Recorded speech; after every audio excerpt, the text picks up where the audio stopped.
सब लोग अपनी अपनी जगह से उठे और काम पर जाने के लिए रवाना होने लगे। लेकिन अनन्या आज इतने जल्दी काम पर नहीं जाने वाली थी। वो ऑफिस जाने से पहले चाहत से मिलना चाहती थी और उससे बात करना चाहती थी। वैसे भी दोनों को अकेले मिले हुए बहुत वक्त गुजर गया था। अनन्या को नहीं पता था कि वो चाहत को क्यों इग्नोर कर रही थी। हालांकि उसे खुद इस बात का एहसास तब हुआ जब उसे अभिनव और चाहत के बीच नजदीकियां बढ़ती हुई नजर आने लगी। इस कारण से ना जाने क्यों अनन्या को काफी बुरा भी लग रहा था। उधर जब अनन्या ये सब सोच रही थी तो इधर चाहत अपने कैबिन में बैठी एक फाइल देख रही थी। ठीक उसी वक्त उसके दरवाजे पर दस्तक हुई। चाहत ने कहा, कम इन। उधर से दरवाजा खुला और अनन्या उसके कैबिन में दाखिल होते हुए बोली, गुड मॉर्निंग चाहत।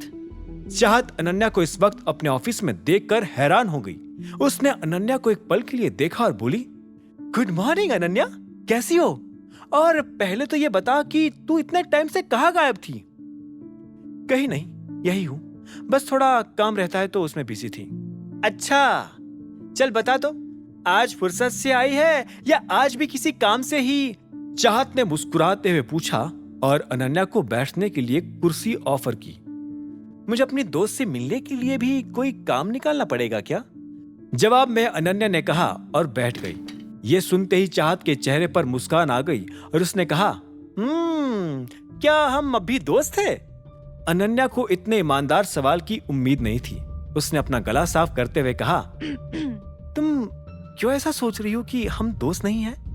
ये सुनते ही चाहत ने एक गहरी सांस ली और बोली, मैंने सुना है कि चित्रा वापस आ गई है। उससे आए हुए इतना टाइम हो गया और फिर भी तुम लोग एक बार भी मुझसे मिलने नहीं आए। हाँ, एक्चुअली मैं भी यही सोच रही थी और तुमसे इसी बारे में बात करनी आई थी। क्यों ना हम लोग आज शाम कहीं हैंग आउट करें, क्या कहती हो?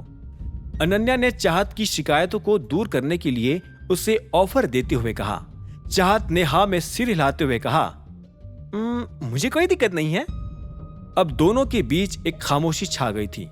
अनन्या चाहत को देख तो रही थी लेकिन उसे समझ नहीं आ रहा था कि वो आगे की बात कैसे शुरू करे। ऐसे में उसने एक गहरी सांस ली और बोली, वैसे मुझे भी तुमसे एक शिकायत है। जब से मेरी शादी हुई है तब से तुम्हें मेरे पति से मिलने के लिए तो टाइम मिल जाता है, लेकिन मुझसे मिलने के लिए कभी टाइम नहीं मिलता। तुम दोनों के बीच क्या चल रहा है? उसका सवाल सुनते ही चाहत को हंसी आ गई और उसने कहा, क्यों? हम दोनों के मिलने की वजह से तुम डिस्टर्ब हो रही हो क्या? जहां तक मैं तुम्हें जानती हूं, तुम्हें तो इस चीज की परवाह भी नहीं होनी चाहिए। क्यों नहीं होनी चाहिए मुझे परवाह? वो मेरा पति है, शादी हुई हम दोनों की। हाँ मालूम है, लेकिन तुम उसे कहाँ पति मानती हो?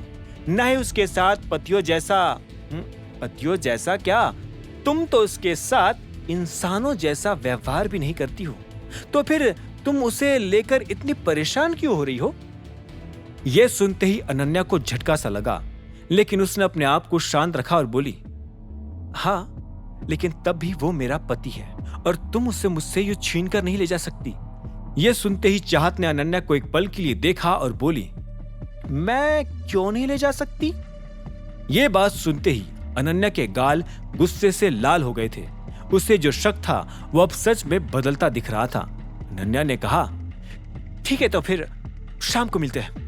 मैं तुम्हें लोकेशन शेयर कर दूंगी। इतना कहते ही अनन्या अपनी जगह से उठी और चाहत के कैबिन से बाहर निकल गई। वो गुस्से में बुरी तरह से तमतमा रही थी। उधर जब अनन्या चाहत के ऑफिस से निकल चुकी थी तब इधर अभिनव भी गाड़ी लेकर डॉन के घर के बाहर पहुंच चुका था। उसने देखा कि डॉन और रंजन उसके इंतजार में पहले से ही बाहर खड़े थे। गुड आफ्टरनून बॉस, उन दोनों ने साथ में एक सुर में कहा। अभिनव ने उनके लिए गाड़ी का दरवाजा खोल दिया। डॉन आगे वाली सीट पर बैठा और रंजन पीछे वाली पर। अभिनव ने गाड़ी आगे बढ़ाना शुरू कर दी। अब आगे क्या होने वाला था? आखिर कहाँ जा रहा था अभिनव? क्या कारण था उसका लक्ष्य के साथ मुलाकात का? और क्या चाहत अनन्या से अभिनव को छीन कर ले जाएगी या अनन्या अभिनव का दिल जीतकर हमेशा के लिए उसे अपने पास रख लेगी? इन सभी सवालों के जवाब जानने के लिए सुनते रहिए आगे की कहानी जानने के लिए देखें अगला एपिसोड सिर्फ पॉकेट एफएम के यूट्यूब चैनल पर। और द रिटर्न ऑफ टाइगर के सारे एपिसोड्स को सुनने के लिए डिस्क्रिप्शन में दी लिंक से डाउनलोड करें पॉकेट FM ऐप।